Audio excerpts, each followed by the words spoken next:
Hi Titans fans, did you guys miss me? Hope not. Here I am back again. If you don't remember, I'm the guy that said last season that the Titans were lucky to be 3-1 or whatever it was. I believe they were 3-1 when they faced the Bills. I said they were lucky.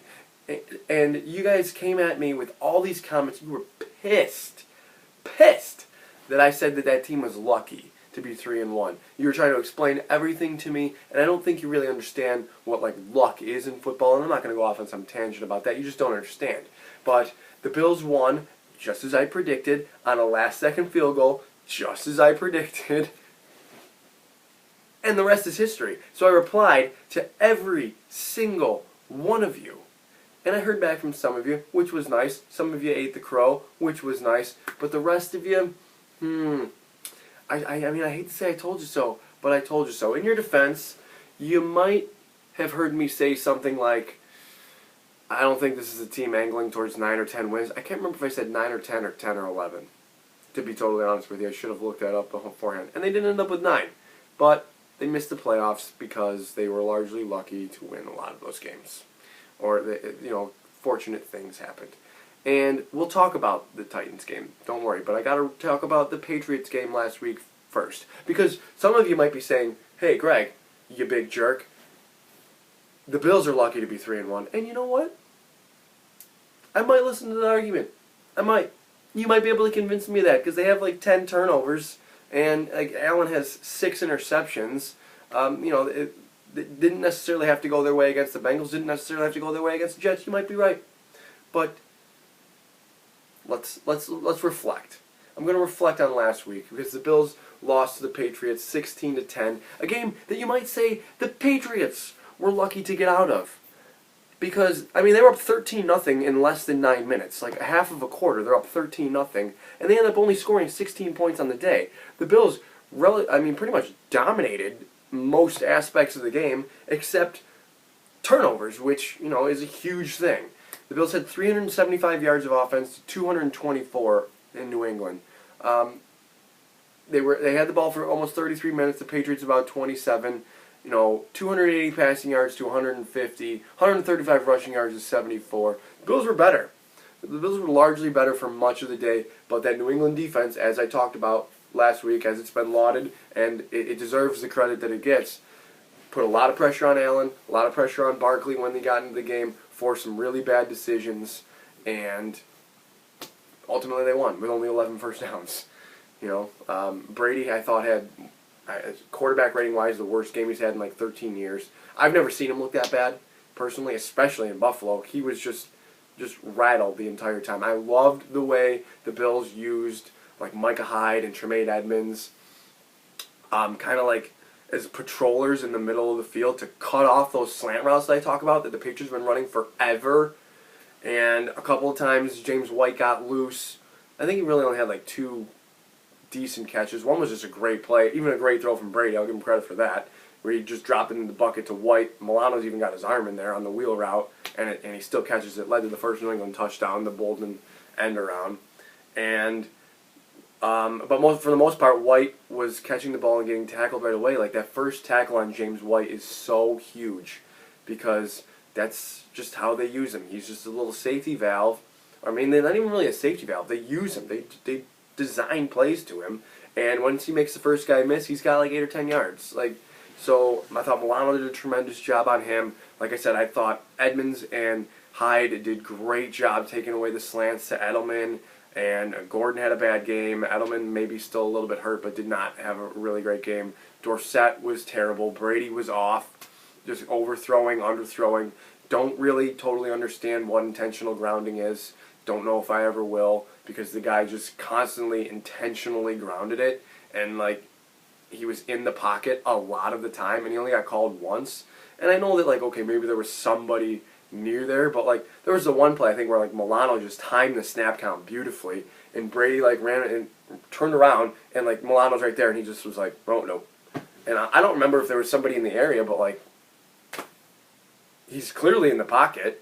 He just chucked it into the ground. I don't know if he was setting up a screen. I can't remember exactly. Maybe he was, and maybe that's a rule, but holy moly, is that the most intentional of intentional groundings? The ball obviously doesn't make the line of scrimmage, so I don't really understand. But I guess that's neither here nor there at this point.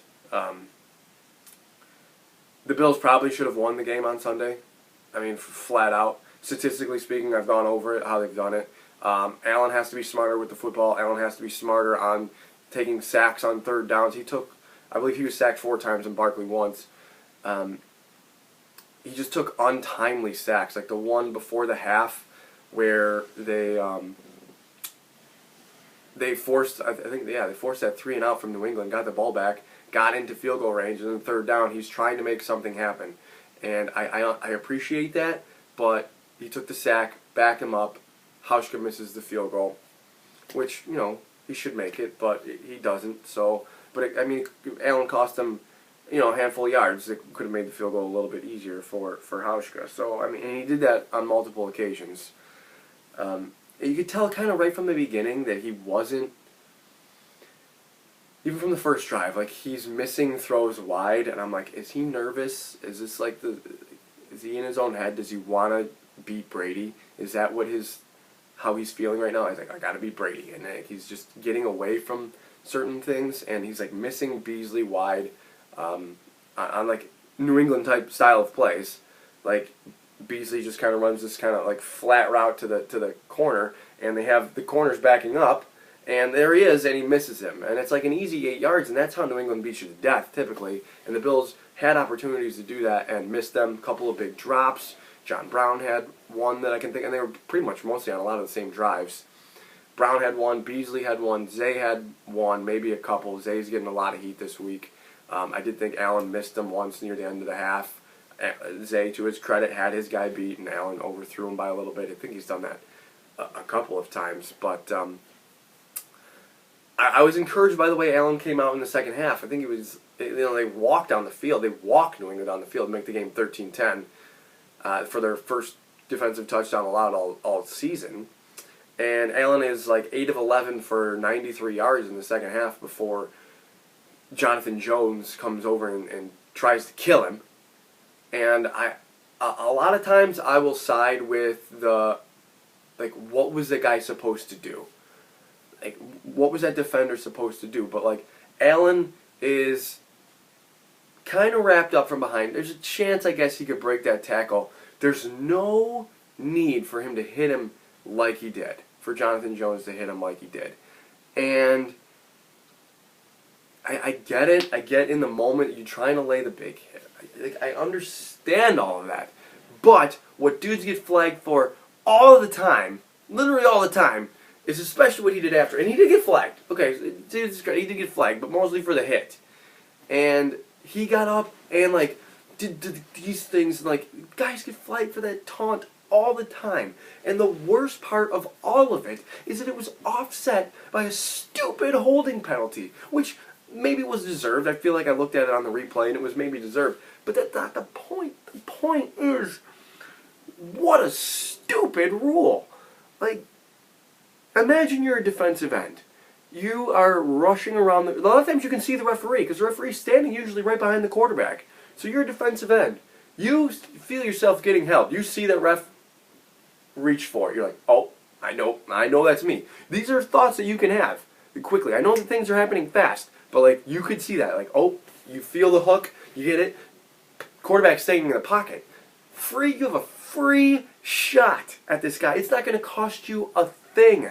No matter what happens, if they throw a touchdown or you sack the guy or whatever, you fumble, like anything, like it's not going to cost you anything to, well, a fumble I guess would end up costing you possession. But if they score a touchdown, whatever, like it's not going to cost you anything to take a cheap shot on this guy, hit him in the head, to hit him below the knees, to try to take him out, to rough him, whatever. Free shot. And all it does is offset. Horrible rule. Horrible.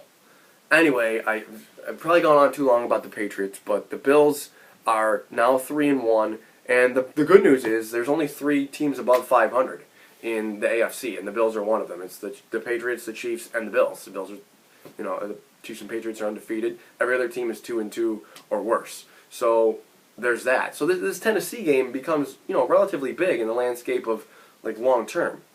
And because we're fans, we can kind of look at this thing. I was looking at the schedule, obviously, if you're on the team, you probably don't want to do this. And like, why can't the Bills be like 8-3 going into Thanksgiving against Dallas? Like, you have Tennessee, Miami after the bye, and Philly and Washington. Like, the Bills should go 3-1. I mean, maybe Tennessee or Philly gets them. You want one of those games, right? Would you take one of those? I'd prefer the Tennessee one because it's a conference game. I would take the Philly loss if I had to pick one of them. And the Bills could be 6-2 through the second quarter of the season. They're already 3-1 through the first quarter. So if maybe they get to 6-2, then you get at Cleveland. Let's just say maybe you drop that 6-3. Miami, Denver. You should be 8-3. You should be 8-3 going into Dallas. And it's fun to think about, but I know I should take it one game at a time. Okay, Titans fans, your time has come. Let's talk Titans. Wow, what a Jekyll and Hyde team you guys are. This makes, like, no sense. You throttle the Browns. Like, everyone thought you were going to get clapped by the Browns in Week 1. The Super Bowl champion, off-season champion Cleveland Browns. Everyone thought you were getting clapped. And you returned the favor. Beat them by 30. It was a lot closer of a game than that. It was, the Browns turned the ball over on like 5 straight possessions in the second half after making it 15-13. 3 by interception, 2 by downs. So there was that. But, I mean, you won the game, like, substantially. And then you go home for your home opener against the Colts. Jacoby Brissett, Adam Vinatieri can't make a kick, and you can't beat him. Why? How do you drop that game? And then you go on Thursday Night Football, short week, granted, and you're embarrassing. You're terrible against Jacksonville. Gardner Minshew, just whatever. Like, you bottle up Fournette till the end of the game. I mean, you don't score any points. Yet, despite racking up 340 yards, you don't score any points till the fourth quarter, and you're already down by 17 at the time. I don't understand. Then you go to Atlanta last week, and you pretty much kill them. Like, you're up 24-7 at halftime, and you're like, okay, we're made here. They're not going to beat us. They're not coming back to beat us, and they don't. You keep Ridley in check. You keep Julio in check. Like, what did Matt Ryan throw for, like 400 yards? And it didn't even matter. He threw like 60 passes for like 400 yards. Nothing didn't matter. You were made. So, you're 2-0 on the road, 1-1 at home. Pretty consistent with the yardage. Right around, I've been seeing 339, 340, 365, 243 against the Colts. Not great. First downs, right around 20 per game. 1 turnover on the season. That's huge. No interceptions. It's kind of amazing that you only have 1 turnover. This is luck. Here, this is luck. Listen to me. You have 1 turnover. It's a fumble. You have 8 fumbles on the year and have only lost 1 of them. That's luck. You follow? Like, it's pretty lucky. Like, picking up fumbles, forcing fumbles, skill. Picking up fumbles, pretty much luck. The ball could go anywhere. But that's just my example. Anyway. Defense has been pretty good. You're 4th in scoring defense, 14th in yards, 14th against the pass, 15th against the run. I'm impressed by most of your secondary with the exception of Malcolm Butler because he's super average. That is my thing. Sorry, I'm never going to get away from that. I love Jarrell Casey, love Harold Landry, love Kevin Byard. Logan Ryan I liked more than Malcolm Butler in New England. Rashaan Evans, nice player. Cameron Wake, if he plays, same with Delaney Walker, by the way, on the injury report. We'll see. So, we don't even know if our quarterback's going to play.